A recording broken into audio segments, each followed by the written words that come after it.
Imagine this, two complete strangers, locked inside a stark white room with no windows, no clocks, and nothing but the bare essentials, 2 beds, a bathroom, and enough canned food to last months.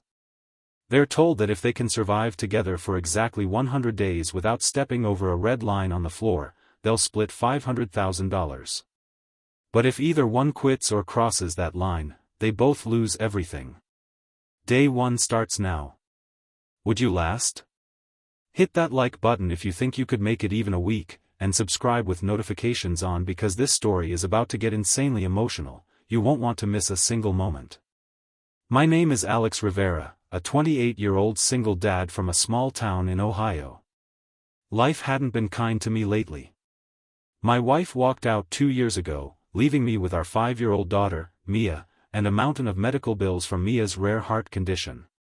I worked double shifts at a factory, barely scraping by, dreaming of a way to give her the surgery she needed, the one that cost $500,000.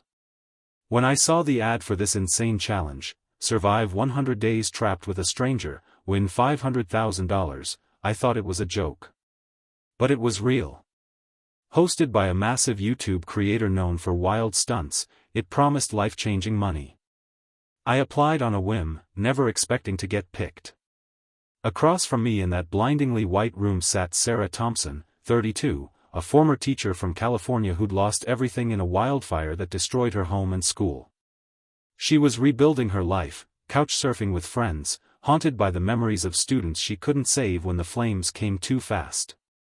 Sarah was quiet at first, her eyes guarded, like she was carrying the weight of the world on her shoulders. We were polar opposites, me, the optimistic fighter trying to hold it together for my kid, her, the introspective survivor battling guilt and grief. The door sealed shut with a deafening clang. No natural light, no sense of time, just fluorescent bulbs that never dimmed. The host's voice boomed over the speaker, "Welcome to the challenge. You have food, water, basic hygiene. Entertain yourselves. Last 100 days, and the money is yours to split. Good luck." Day 1 was awkward. We introduced ourselves politely, sitting on opposite beds. "So, why are you here?" I asked, trying to break the ice. Sarah hesitated, then opened up a crack. "I lost my home, my job, everything. This money could let me start over, maybe help others who went through the same." Her voice cracked slightly. I nodded. "My daughter's sick. Needs surgery. This could save her life." We shared a tentative smile. It felt like the beginning of something, maybe alliance, maybe friendship. But by day 3, the boredom hit like a truck. No phones, no books, no TV. We paced the room, counting steps. The walls seemed to close in. We started talking more, about our lives, our dreams. Sarah told me about teaching kids who reminded her of Mia from my photos I'd snuck in a small picture of my daughter. I listened as she described the fire, the screams, how she blamed herself for not evacuating faster. Tears streamed down her face. For the first time in years, I felt seen. Someone understood loss. On day 7, the first temptation arrived. The speaker crackled, "Offer time. One of you can buy a deck of cards for $10,000 off the prize pool." We stared at each other. $10,000 less, but something to do? We debated for hours. Boredom was torture. Finally, we said yes. Cards arrived through a slot. We played Go Fish, poker, laughing for the first time. It brought us closer. Days blurred. No day or night, just endless white. Sleep schedules went haywire. I'd wake up thinking it was morning, Sarah thought it was night. We started syncing our routines, meals together, exercises, push-ups, yoga from her teaching days.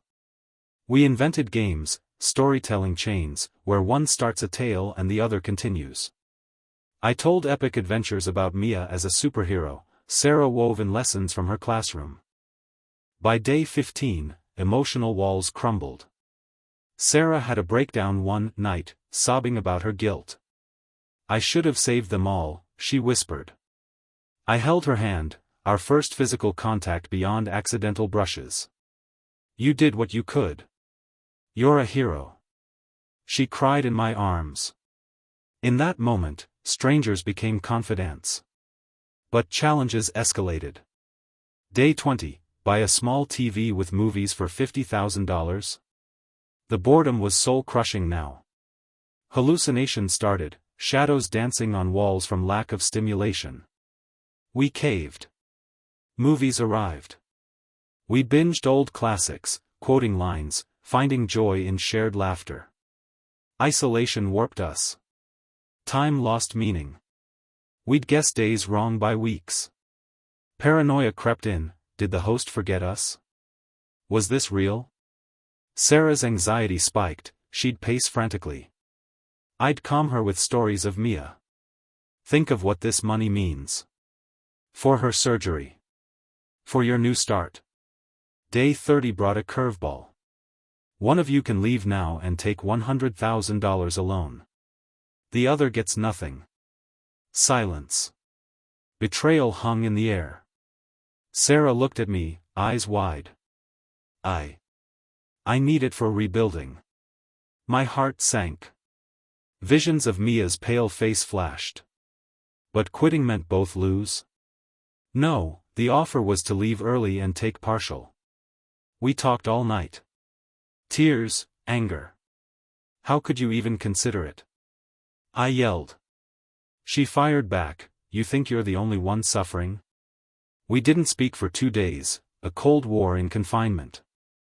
Loneliness amplified 1,000-fold, even with someone feet away. Resolution came on what we thought was day 33. Sarah broke first. I'm sorry. I couldn't do it. Your daughter, she needs you more. We hugged, forgave. Bond deepened, trust forged in fire. Mid-challenge, around day 50, we guessed, upgrades piled on.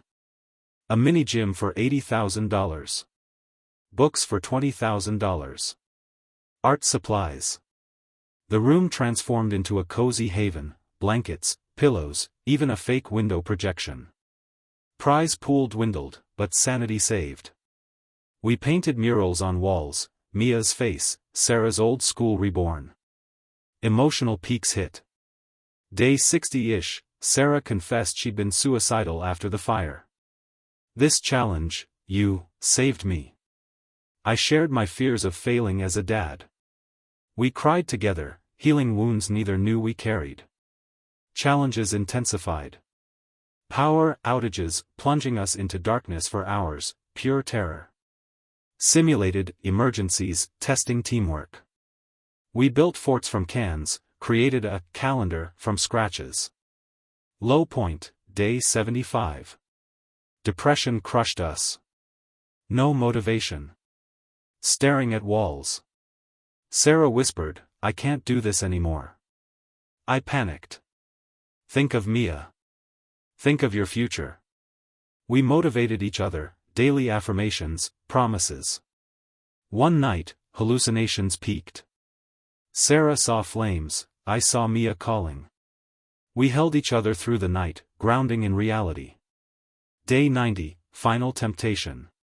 Split now and each take what's left, or risk the full 100. Prize down to maybe $300,000 total after purchases. Greed whispered. But we'd come too far. Together, we said. The last days dragged eternally. Exhaustion, hope, fear. We counted down invented days, singing songs, reminiscing. Finally, the door opened. Blinding real light. The host, congratulations. You made it 100 days. Tears. Hugs. Cheers from crew. We split the remaining $359,899, after all temptations. Enough for Mia's surgery and more. Sarah started a foundation for fire victims. But the real win? Friendship. From strangers to family. Sarah became Mia's Aunt Sarah, visiting often. This challenge taught us, human connection endures anything. Isolation breaks you, but shared struggle builds unbreakable bonds. Resilience lives inside us all. If this story moved you, the raw emotion, the triumphs over despair, smash that like button to show support. Drop a comment, could you survive 100 days trapped? And subscribe right now for more heart-pounding, inspiring stories like this. Turn on notifications, you'll be glad you did. Who knows, maybe your like and sub changes someone's day. Thanks for watching. See you in the next one.